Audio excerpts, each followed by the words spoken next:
Nós estamos falando aqui sobre escala de visibilidade de contraste. O que nós vemos aqui na tela?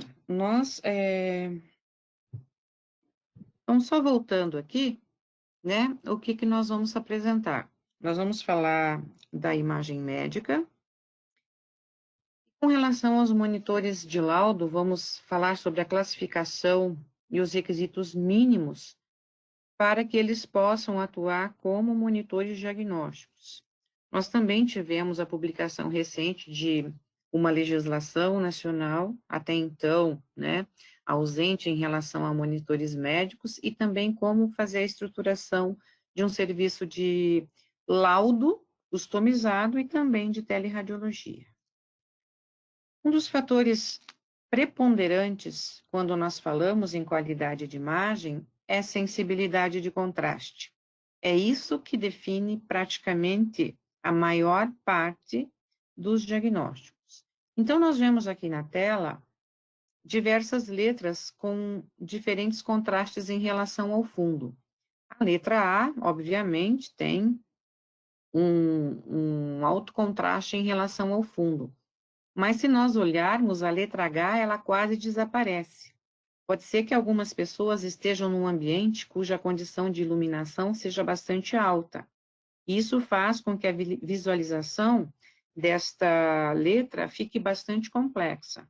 E é justamente isso que nós temos que oferecer no momento do laudo, ou seja, o nosso monitor, ele tem que oferecer os requisitos onde eu possa diferenciar todas as estruturas que estão na nossa imagem clínica. Então, nós vamos ver como é que nós conseguimos, né? E quais são os fatores que impactam nisso. E um dos principais fatores, né, que limitam essa visibilidade é o olho humano. Então, o sistema visual humano, ele tem muitas limitações. E os monitores médicos, eles foram desenvolvidos baseando-se nas limitações do sistema visual humano. A imagem médica, bem, ela traz visibilidade das anatomias e dos sinais de patologias. Ela tem diversas características, como resolução espacial, padrão de borramento, ruído e a sensibilidade de contraste, que definem a característica da imagem em função da modalidade que nós estamos trabalhando. Então, é diferente na radiografia, na fluoroscopia, na tomografia, na ressonância magnética. Cada modalidade trabalha com um espectro de contraste diferenciado e a estrutura ela é vista de formas diferentes também nessas estruturas. Ok, aí nós vamos ter um operador que vai precisar de um nível de qualificação, protocolos adequados de exames para operar adequadamente essas modalidades. Então, uma clínica pode ter algumas ou pode ter diversas dessas modalidades, certo? E nós vamos ter operadores qualificados para trabalhar e fornecer as imagens com os padrões de qualidade que os médicos necessitam. Com os sistemas digitais, nós precisamos implantar sistemas, né? Então, nós vamos ter que trabalhar com o Sistema de Gerenciamento de Imagens Médicas, que é o PACS. Vamos ter que trabalhar com o RIS, numa clínica de radiologia, RIS com R. Se estivermos no hospital, nós vamos ter que trabalhar com o RIS com H, né? Que são os protocolos de radiologia. Nós vamos trabalhar com protocolos específicos de processamento de imagem baseado em cada um dos fabricantes desses equipamentos que nós temos, uma rede de comunicações, né? Diversas outras equipes de suporte. Aí nós temos o quê? Nós temos os monitores para laudo dessas nossas imagens. Perfeito. Teremos esses laudos que serão identificados onde? Nos monitores médicos, ok? Aí, trabalharemos com um radiologista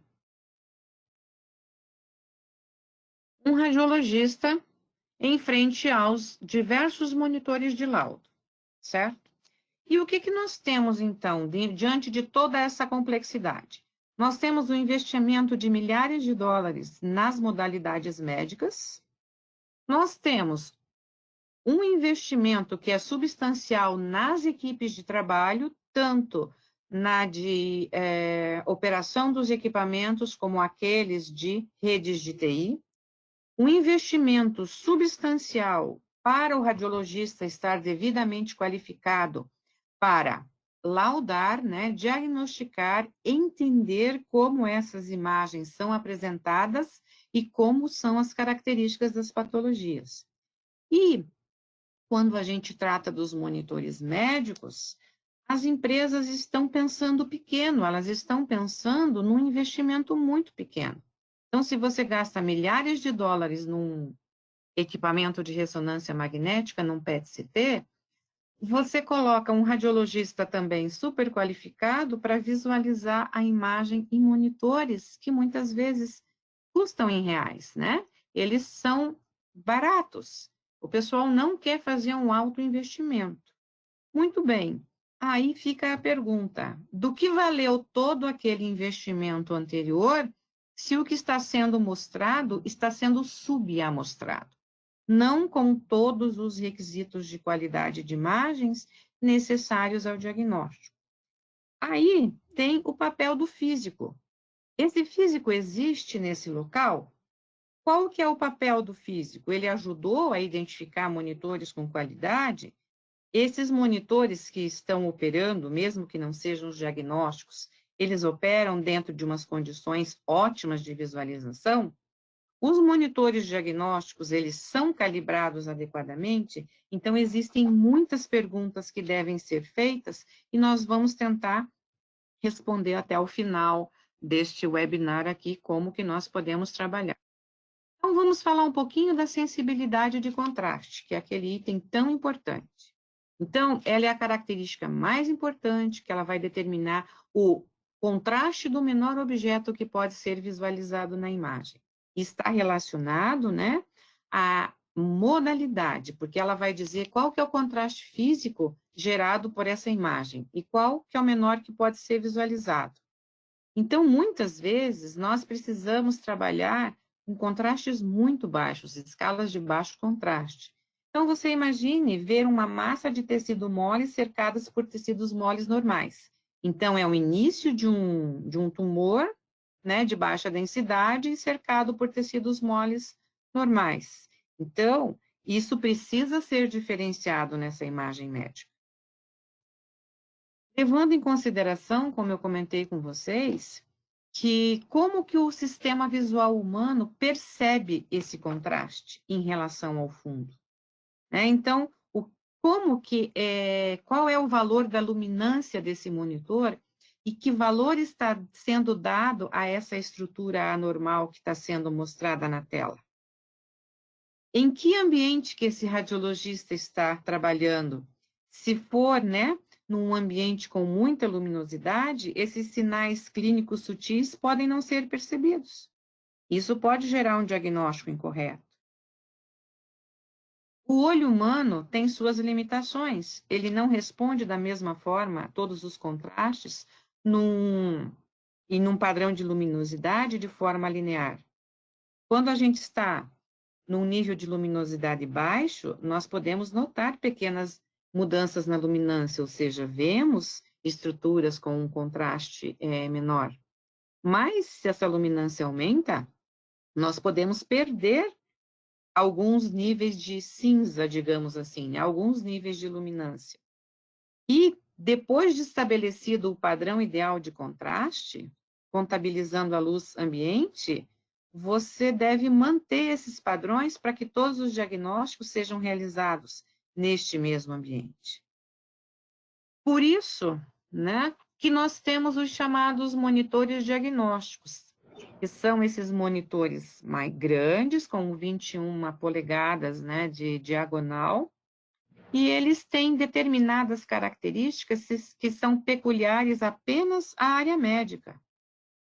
Então, eles têm uns critérios de desempenho muito mais rígidos que os monitores comerciais. Inclusive, as telas LCDs dos monitores médicos são selecionadas e o que sobra, o que é de segunda categoria, é que é destinado aos monitores comerciais, mesmo os melhores. Ele é utilizado para a interpretação primária da imagem, ou seja, a pessoa que vai dar o diagnóstico, o radiologista.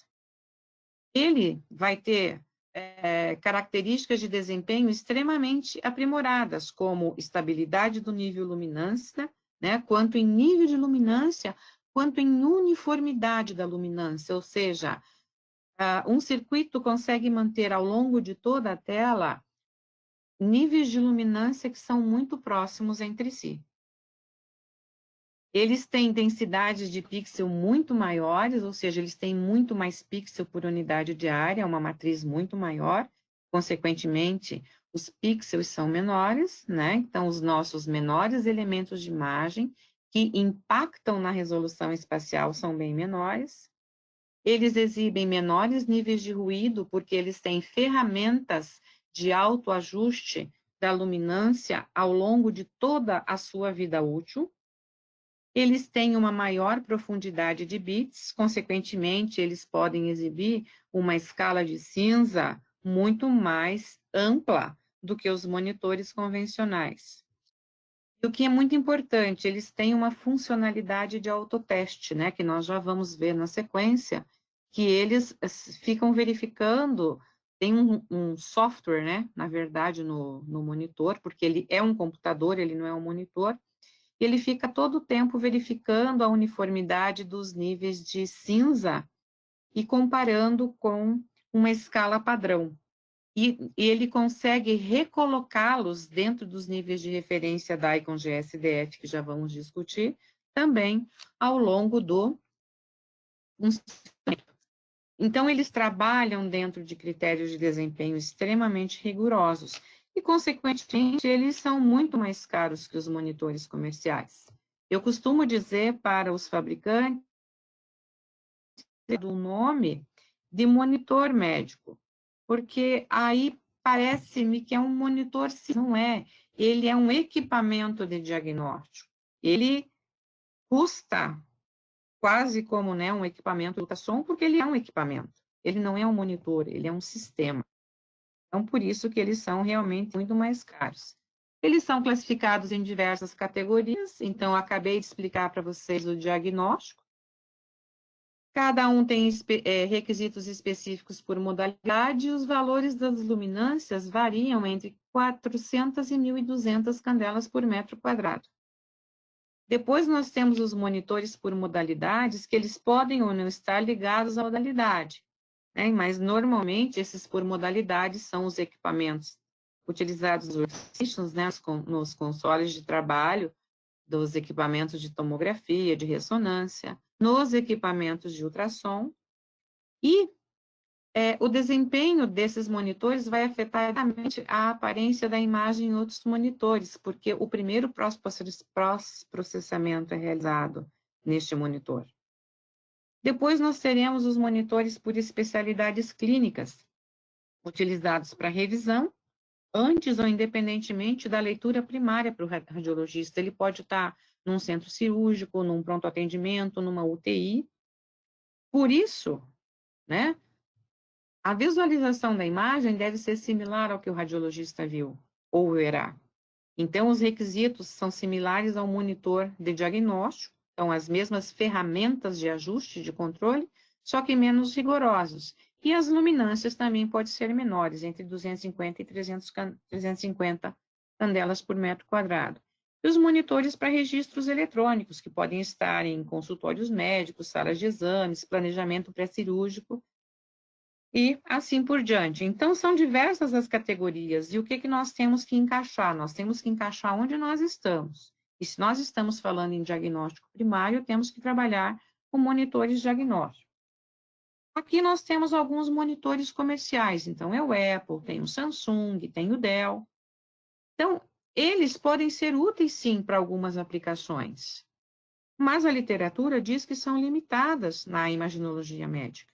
É claro que você não precisa ter 100% dos monitores diagnósticos de alto custo no seu serviço. Mas sim, você precisa ter alguns para que dúvidas geradas no diagnóstico com esses monitores comerciais possam ser sanadas antes que o laudo seja efetivado e enviado ao paciente. Por que que esses monitores não são confiáveis? Porque eles têm baixos valores de luminância e o sistema não consegue manter estabilidade dos níveis de luminância. Eles têm, inclusive, né, muitos botões onde o usuário pode fazer os ajustes de acordo com o seu bel prazer. Quando ele ajusta o brilho, ele não está ajustando a luminância, né? Ele está mudando o brilho da tela, porque a luminância ela é fornecida pela tela de fundo. E muitos desses monitores comerciais, você não tem ajuste a essa luminância da tela de fundo. Ela vem pronta de fábrica e daí ela só começa a decrescer a partir do momento que você começou a usar. Se ela não tem estabilidade na luminância, ela não tem as ferramentas de autoteste, é muito difícil você manter a resolução de contraste de acordo com o padrão Dye. Essas matrizes também são maiores, então, em alguns casos, pode ser bastante comprometedor com relação à resolução espacial. Então, uma das vantagens dos monitores médicos, né, dos equipamentos monitores médicos, é que eles conseguem manter essa estabilidade da luminância de 5 a 10 anos, que normalmente a garantia deles é 10 anos. Eu tenho um monitor que está operando há 12 anos na mamografia e ele funciona adequadamente. Por quê? Porque ele sempre passou por um processo rigoroso de controle de qualidade. Mas a luminância no monitor comum, ela começa a decrescer no primeiro dia da utilização. E a tendência é sempre decrescer a cada minuto que o monitor é utilizado. Então, um operador, né, que trabalha com esses monitores comuns, ele vai ter muito trabalho para garantir que ele está operando dentro de alguns limites de conformidade. Então, as checagens vão ser muito mais frequentes. Eu preparei essas imagens aqui porque eu acho que muita gente conhece. Essas imagens dos Phantoms Mama foram criadas quando nós começamos a trabalhar com radiologia digital. Então, aqui ele mostra que se nós trabalharmos com a dose de referência, né, do controle automático de exposição, nós vamos ter a visualização adequada dos inserts no Phantom. Se no sistema tela-filme você reduzir a dose pela metade, a imagem fica muito clara, precisa ser repetida. Se você dobrar a dose, fica muito escura, precisa ser repetida. Nos sistemas digitais, com os respectivos softwares de janelamento, a gente pode deixá-los todos no mesmo nível de cinza. Só que o que vai acontecer? Quando você faz a pontuação nessa escala da dose de referência, você vai ter aprovação de acordo com o que a CR preconizou. Quando você vem para essa imagem, a pontuação dela já vai ser abaixo. Então, ela não atende aos requisitos de qualidade. E quando você trabalha com o dobro da dose, você dobrou a dose no paciente, mas o incremento da qualidade da imagem foi tão pequeno que não justificou. Passando agora, né, então, a gente pergunta quais os níveis de dose e transferindo para uma visualização, quais os níveis de ruído que são necessários para um diagnóstico preciso. A mesma coisa aqui com o Phantom do nosso colega João Emílio Peixoto, né? A dose de referência, a metade da dose e o dobro da dose. Então, se você trabalhar com um monitor que tenha luminância e falta de uniformidade que esteja dentro desses níveis de ruído, né? A pergunta é: quais os níveis de luminância, uniformidade da luminância e a calibração da ICON GSDF, que já vai ser definida, são necessários para um diagnóstico preciso? Então, você olhar a sua imagem num monitor comercial sem o menor padrão de calibração e aferição é a mesma coisa de você reduzir aleatoriamente a dose da tua mamografia sem fazer o controle da monitoração da qualidade de imagem. Como que você sabe que está tudo certo para o médico avaliar as imagens que são exibidas? Então, esse é o papel do físico no serviço, esse é o papel de quem vai fazer a orientação para o sistema de visualização. Primeiro, a capacidade da tecnologia de exibição tem que ser adequada para a modalidade que ele está laudando. Então, considerar as idiosincrasias do sistema visual humano, precisa ter uma configuração adequada do dispositivo de visualização. Vocês viram lá que tem até 1.200 candelas por metro quadrado, mas a gente, quando coloca ele para trabalhar, você coloca com 500. E você deixa essas 600, 700, dependendo do fundo de tela, para ele ir ajustando, para ele ir puxando nos processos de calibração, para chegar lá nos 12, 13 anos. Então, é um investimento que vale a pena, porque você vai laudar 10, 12 anos com o mesmo nível de luminância que você laudaria no primeiro dia que nós começamos a usar esse monitor.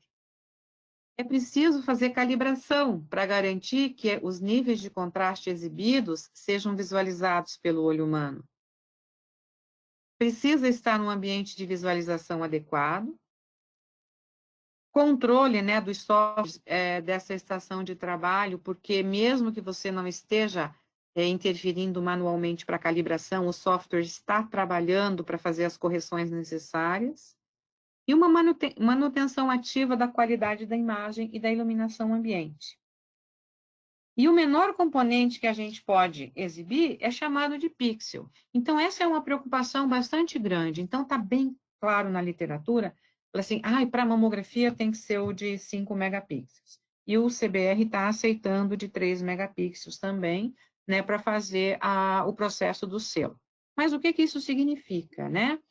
Significa que o menor componente que pode ser exibido vai ser eliminado pelo número de limitado pelo número de pixels exibido pelo monitor, consequentemente pelo seu tamanho em função da matriz, mas também pelas calibrações da luminância. Então não adianta só eu ter um monitor caríssimo de mamografia de alta resolução e nunca ter feito a calibração adequada.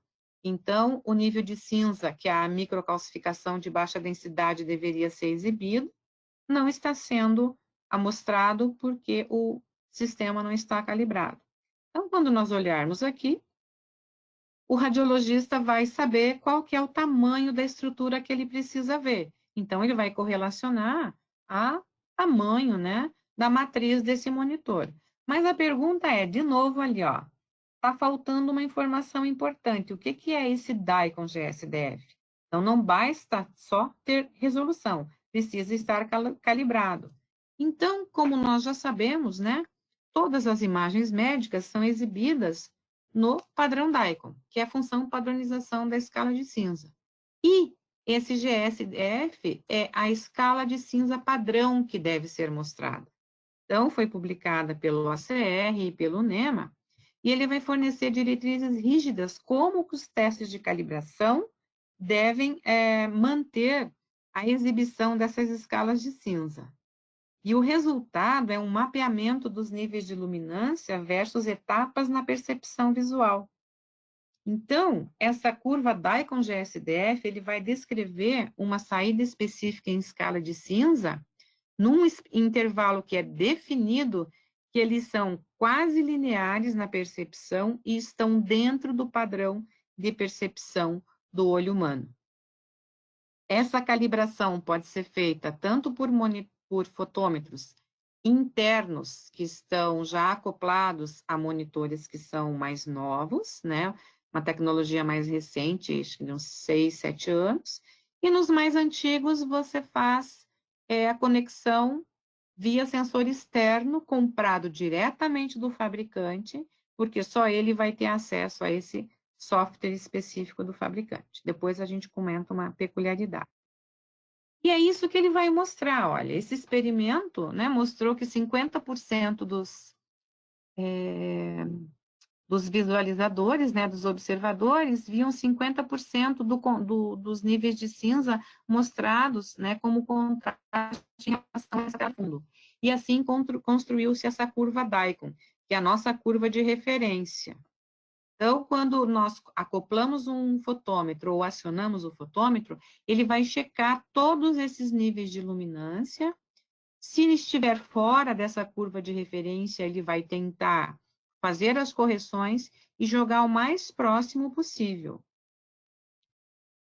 Qualquer luminância quando nós giramos o scroll do mouse ou fazemos um janelamento, ele vai mostrar valores de luminância, de modo que a mudança da luminância entre quaisquer dois valores sequenciais corresponda a uma diferença de luminância pico a pico. Esses valores, né, são indexados nas séries de luminâncias que são chamados Just Noticeable Difference, os JNDs, que é a menor diferença detectável pelo olho humano. Então, um monitor médico, um monitor calibrado da Icon GSDF, todos os níveis de cinza que ele mostra em todas as suas janelas, vai obedecer sempre esse mesmo intervalo, ou seja, ele vai mostrar sempre níveis de cinza que podem ser vistos, sentidos pelo detetor humano. Não vai exibir intervalos maiores que engulam alguns níveis de cinza e nem pequenos, menores do que um, que contenham um intervalo que não possa ser percebido pelo olho humano. Então, essa é a grande sacada no monitor médico. Então, não adianta você se preocupar de ter um monitor de mamografia de 5 megapixels caríssimo e achar que está tudo bem. Ele tem que estar calibrado dentro dessa escala GSDF, para garantir que todos os níveis de cinza exibidos estejam dentro de um intervalo que seja perceptível. Então, é mais importante, né, que a gente tenha um monitor bem calibrado do que ele ser o máximo suprassumo de alta tecnologia, né, 6, 7, 8 megapixels e não estar calibrado. Então, deem uma olhada, olha, o que significa estar em conformidade? Que todo nível de cinza é percebido, a menor diferença entre o nível de cinza e o subsequente, ele é percebido. E ele é assim, ele não é baseado em um dispositivo de exibição particular. Ele é dependente ele não é dependente da modalidade, não é dependente da modalidade da preferência do usuário. Ele é um modelo que é único para todos os sistemas. Esses monitores não calibrados nessa curva nativa, como, por exemplo, os monitores comerciais, eles podem exibir uma escala dessa forma, onde as transições não são sutis entre os níveis de cinza, e ele passa muito rápido do preto, né, do alto contraste, para o médio contraste e para o branco, e o branco é muito branco. Aqui, os calibrados da Icon GSDF, você vê que o escalonamento é mais sutil, ele é linear, então todas essas transições podem ser identificadas.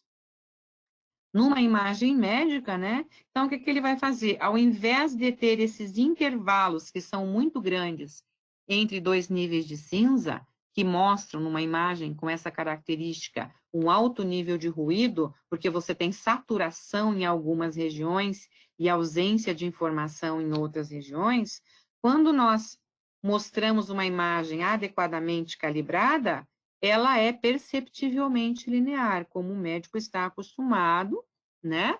E todas as transições são mostradas, então não existem regiões de saturação, nem no claro e nem no escuro. A gradação, ela é feita com intervalos JNDs dentro desse intervalo de visualização humana. Na prática, isso significa que nós, aplicando esse software, nós vamos obter a curva e os valores medidos, né? Então, a curva GSDF é a central e os pontinhos é a resposta do meu monitor. E a tolerância de variação da curva Diacon é de mais ou menos 10%. E quando nós trabalhamos com dois monitores lado a lado, o valor da luminância máxima não deve dividir mais do que 10% entre monitores do mesmo conjunto, ou seja, o esquerdo ou o direito. Porque senão o médico vai sentir essa diferença como substancial e pode prejudicar o diagnóstico. Ao mesmo tempo que diferenças muito grandes entre dois monitores podem prejudicar a visualização de estruturas de baixo contraste. Então, essa é uma ferramenta super importante do monitor médico, porque nós podemos ajustar ao longo desses 10, 12 anos de trabalho dele, para que ele tenha sempre esse mesmo padrão de resposta. Este daqui é um outro exemplo, é um monitor colorido, onde nós fazemos a calibração das cores e depois ele faz a calibração da Icon GSDF. Então, nós temos conformidade nos dois tipos de monitores. Esse é um monitor de 5,8 megapixels. Ele é colorido e pode ser usado para mamografia, que o FDA aprovou a partir de 5,8 megapixels, ele pode ser colorido e usado para mamografia, porque ele exibe uma luminância alta o suficiente para permitir a visualização de estruturas de alto contraste numa escala de cinza calibrada a partir de cores. Se nós temos um sistema, né, que ele não está calibrado, então vejam, aqui não tem visualização de transições, aqui nós temos uma calibração inadequada, né? Você vê transições, mas elas não são regulares, e aqui você tem intervalos que não estão calibrados, né? Como que você sabe disso? Você sabe, fazendo os testes, e 2, é preciso, às vezes, o médico trabalhar muito num monitor como esse, e dele começar a identificar que algumas regiões, algumas transições estão sendo abruptas demais. Está faltando informação diagnóstica. Mas se é um monitor que não tem como fazer calibração, não sofre processos de calibração, muitas vezes ele vai achar que a técnica de exposição é que foi inadequada, o protocolo do exame é que foi inadequado, e vai pedir para repetir o exame. Mas o problema vai perdurar.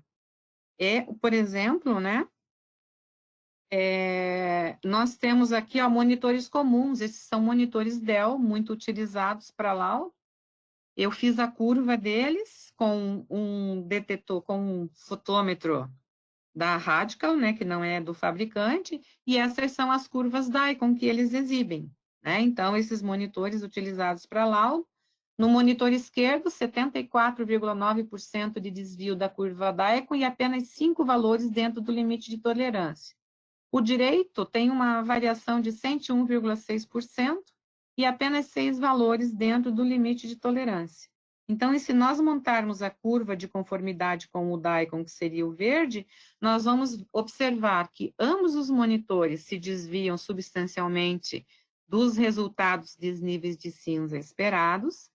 Eles não mostram os níveis de cinza como JNDs, ou seja, no linearmente perceptível, e não tem o que fazer com eles porque eles não têm softwares de calibração.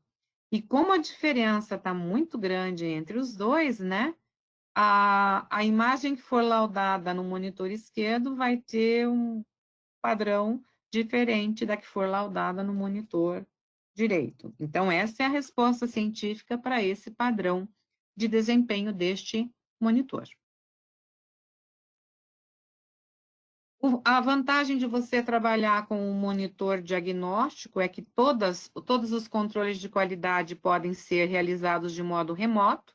Então, sistemas, né, de teleradiologia que possuem monitores médicos com os softwares de calibração devidamente acoplados, tanto os maiores fabricantes aqui, que Arco e EISO, eles vendem, né, o software de controle remoto, muitas vezes eles dão de brinde, e é possível fazer essa interferência remota, apesar que durante o processo de ajuste, você pode programar para que os monitores que têm um software acoplado, nós possamos fazer a programação da periodicidade da calibração automática.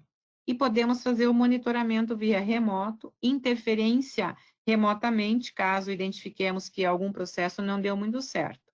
Mas ele não vai excluir a necessidade da avaliação em loco de padrões de imagem ou algumas intervenções mais complexas que às vezes são necessárias. Aqui nós temos um exemplo, né, de calibração automática. Esse daqui é da Barco, ele mostra o status, que está ticado, que está ok, que está tudo bem, né? Você vê aqui os padrões pode mexer nos padrões de configuração, e ele mostra as respostas. Quando não está tudo ok, ele mostra um xizinho vermelho, aí você já sabe que tem que fazer uma intervenção. Que o processo automático não foi realizado adequadamente, às vezes por um mau funcionamento do software, né? Ou às vezes por algum problema técnico do monitor. Ou a interferência precisa ser sempre direta quando é um monitor mais antigo e precisa do fotômetro externo do fabricante.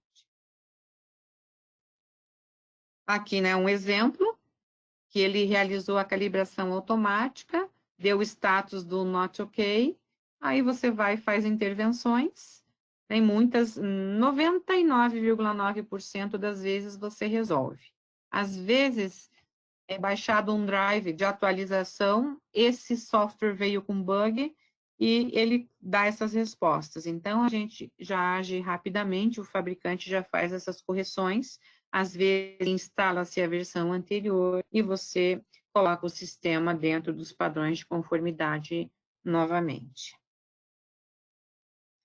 Por que que a gente precisa de regulamentos de dispositivos médicos? Por que que não dá para ir na Calunga, sair comprando, né, os monitores para laudo, ou olhar na internet, dizer que ele é 4K, etc.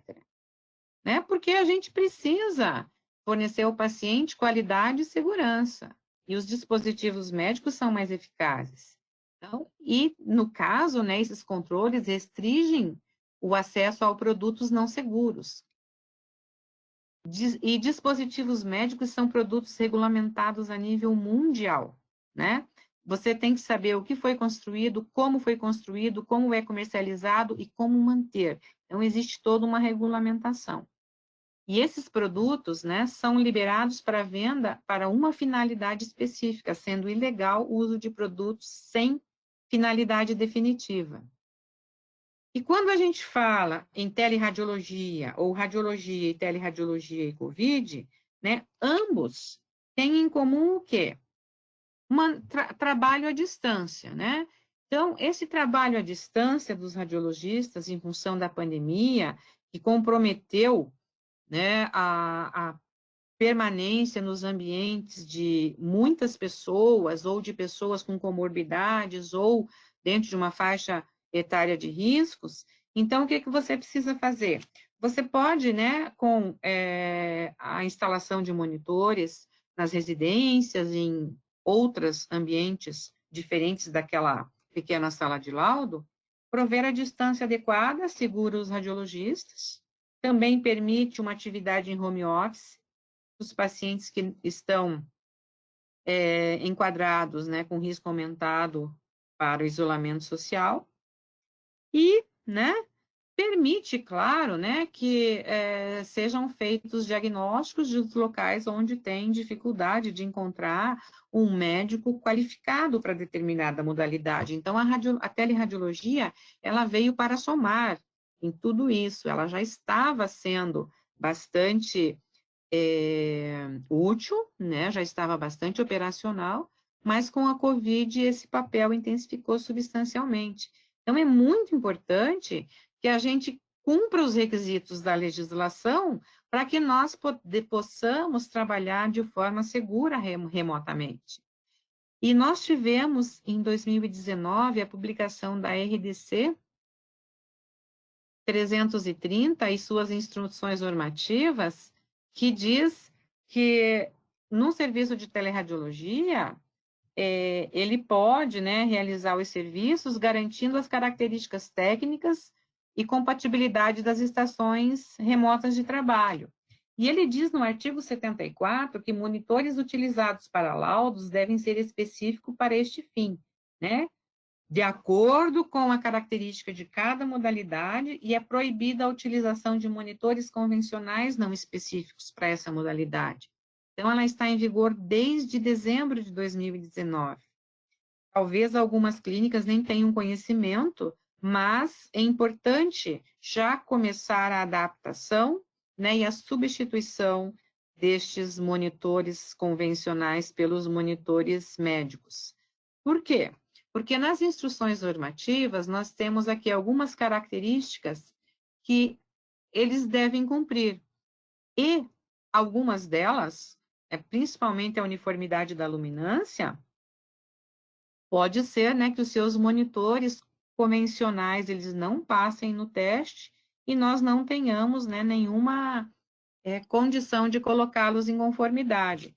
Então, precisam ser realizadas avaliações da luminância do monitor para a radiologia convencional, tomografia e ressonância também está incluída, um mínimo de 170 candelas por metro quadrado. Eu tenho uma pergunta para a Anvisa que não foi respondida, porque nesses 170 candelas por metro quadrado se encaixam os monitores clínicos, eles têm um custo menor, têm as ferramentas, mas, né, também tem um desempenho adequado para essas modalidades. E a uniformidade, que é a manutenção da luminância de uma forma similar em todos os pontos da tela, nos 4 cantos e no centro.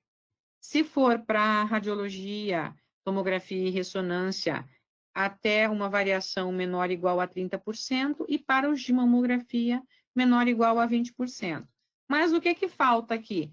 Falta a conformidade da ICON GSDF. Então, essa é uma coisa que a gente também está conversando com a Anvisa para ver como é que vai ser feita essa atualização aqui nessas instruções normativas. Então, nós temos legislação, nós sabemos como deve ser feito. E a Anvisa, quando deu os webinários apresentando essas instruções normativas, deixou claro que todos os monitores utilizados na clínica, eles são dispositivos médicos ou acessórios, e, portanto, eles devem ter registro na Anvisa. Ou seja, monitores sem registro não podem ser utilizados. Uma outra regulamentação, que é uma ABNT, ela fala sobre os sistemas de exibição, mas essa ABNT ela está em revisão, porque foi publicada essa legislação que trata dos monitores médicos, ela foi publicada em 2005, onde tinha muitos monitores CRTs. Hoje nós só temos os de tela plana, né, os de cristais líquidos. Então, a nova legislação, que é a APM 270, ela espera que até 2025 todos os monitores que saiam das fábricas já estejam cumprindo os novos requisitos da APM 270. E já tem um grupo no Brasil trabalhando na revisão desta ABNT para adaptar com esta nova legislação também, que é uma norma IEC. Então, nós temos publicado nacionalmente diversas normativas. Como que nós garantimos a qualidade? Bem, nós garantimos a qualidade através do controle de qualidade, do monitoramento destes equipamentos ao longo do tempo. E é possível fazer isso através, né, de controle de qualidade diretamente através dos softwares ou com intervenção externa. Controle de qualidade, pessoal, é mais do que uma calibração. Por quê? Porque ele assegura ótimas condições de leitura, vai fazer a exibição dos parâmetros, desde a aceitação até os de monitoramento, ao longo desses anos de utilização do monitor. Ele vai nos dar informações e soluções quando nós tivermos situações de não conformidade, né? E ele nos fornece monitores, padrões de teste para monitoração qualitativa do desempenho para diversos padrões de qualidade de imagem. Então, nós podemos ter avaliação da resposta da luminância, da resolução, do contraste, uniformidade e ruído. Então, todas essas ferramentas estão disponíveis nesses monitores. E como eu falei para vocês lá do Phantom, um nível, o padrão de não uniformidade no painel LCD, ele vai promover a queda da luminância em direção às bordas do monitor. Então, em função do posicionamento da estrutura anatômica, nós poderemos visualizar ou não determinada anormalidade na imagem, possa ser classificada como patologia ou não. Nós temos, então, uma não uniformidade, né, que vai impactar, tem diversos fatores, tem a ver até, às vezes, os padrões de fabricação do cristal líquido, espessura, espaçadores, o padrão de tensão no pixel, mas o que nós temos? Um padrão, né, a calibração da luz de fundo, da backlight, que ele faz a correção de uniformidade pixel a pixel.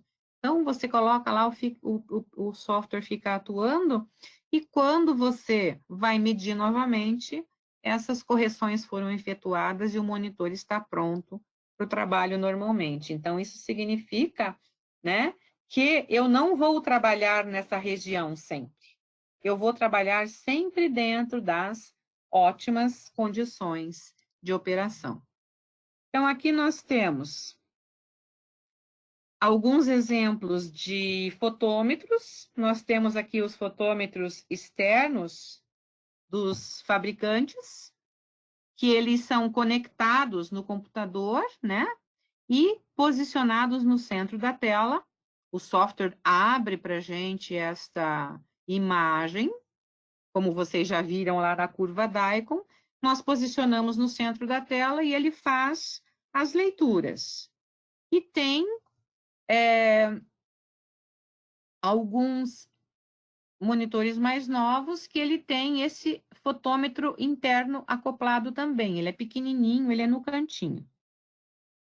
Este fotômetro aqui, a presença desse fotômetro, ele nos dá independência para fazer a programação no software, para que ele faça a calibração com a periodicidade esperada pelo fabricante. Então, independente da intervenção do operador, ele vai executar as calibrações.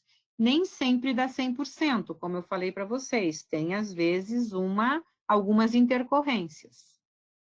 Mas vamos precisar deste fotômetro também no caso de monitores que não tenham este fotômetro acoplado e para pessoas que não tenham os fotômetros independentes do fabricante, para que ele possa acoplar e fazer a medição da uniformidade da luminância, que eu já vou mostrar aqui para vocês como nós fazemos.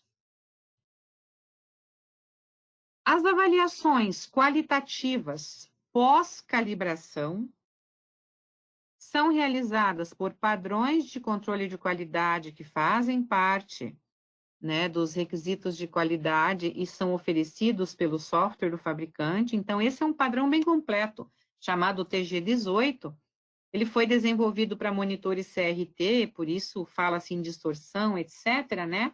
Mas hoje, o que é mais importante nós olharmos? Nós olharmos a linearidade dessas duas barras de cinza, nós olharmos essa região que tem 16 quadrados com pequenas variações de luminância em cada um dos quadros, dois quadros que tenham inserções que variam com 5% da luminância de fundo e 95% da luminância de fundo, que ele vai dar nossa resposta em luminância, ou seja, eu estou vendo bem em regiões de alto contraste, estou vendo bem em regiões de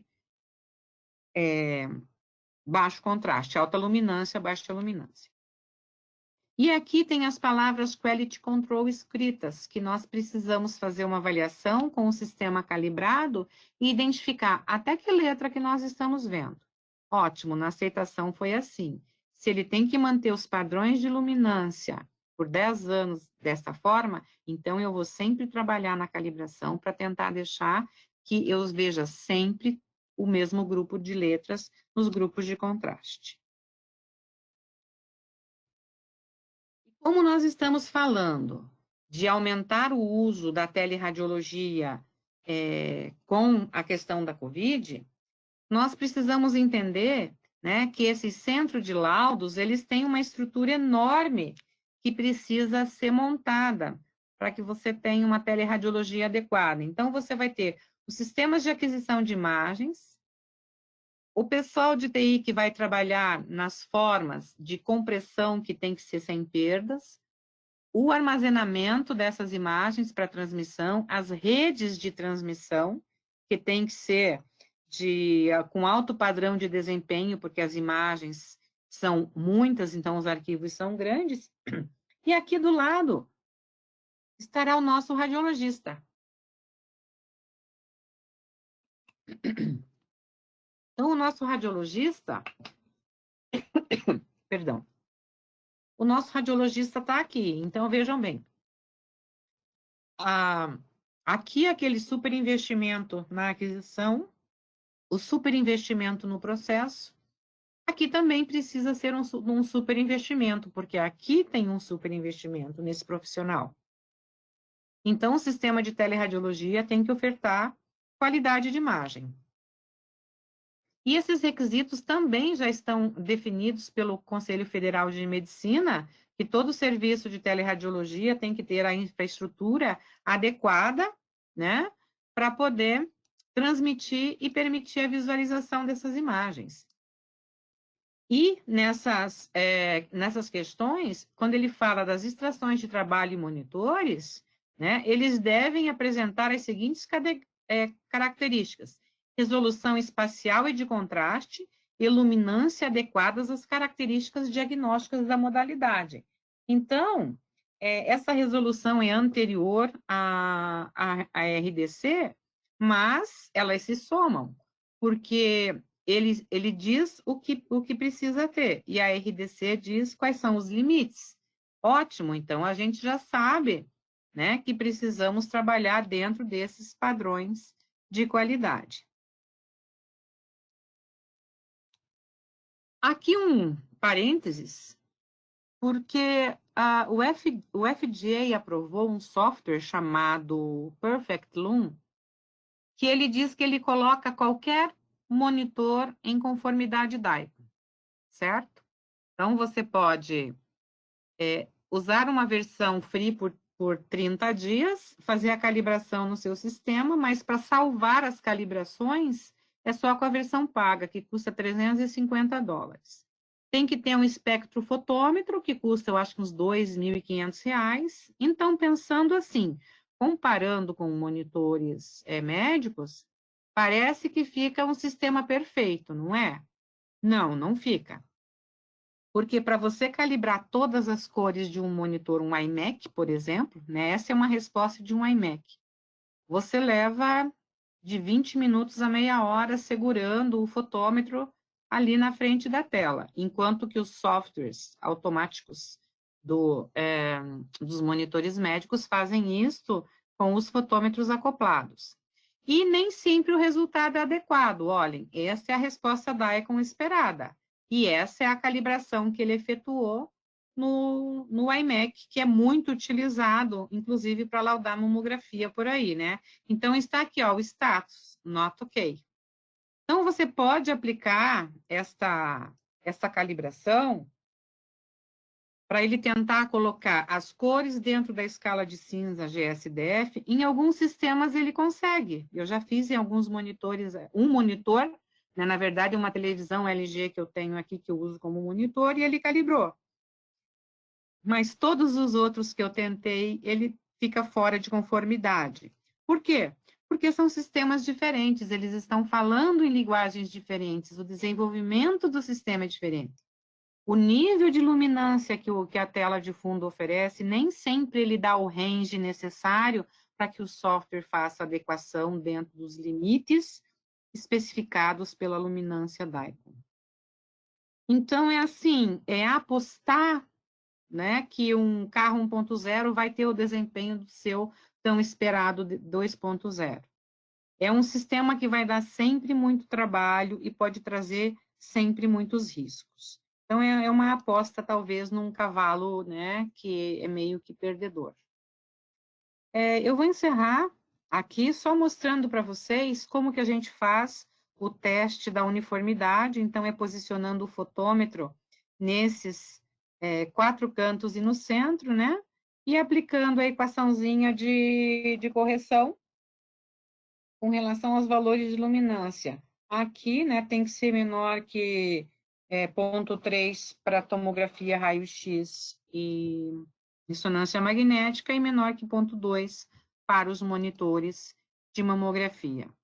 E aqui, só finalizando, eu tenho os padrões dessa nova norma que serão apresentados, que vai ser apresentada, porque, como eu disse para vocês, os monitores CRTs, no desenvolvimento da norma antiga, eles exigiam uma análise de muito mais fatores. E agora, né, a norma só vai exigir a visualização dos 2 níveis de cinza, máxima luminância e mínima luminância, a gradação da visualização das palavras quality control no valor de máximo valor de pixel, médio valor de pixel, máximo valor de pixel, médio valor de pixel e mínimo valor de pixel, e alguns quadrinhos mostrando as transições. Então, eu dou aqui por encerrada a minha apresentação.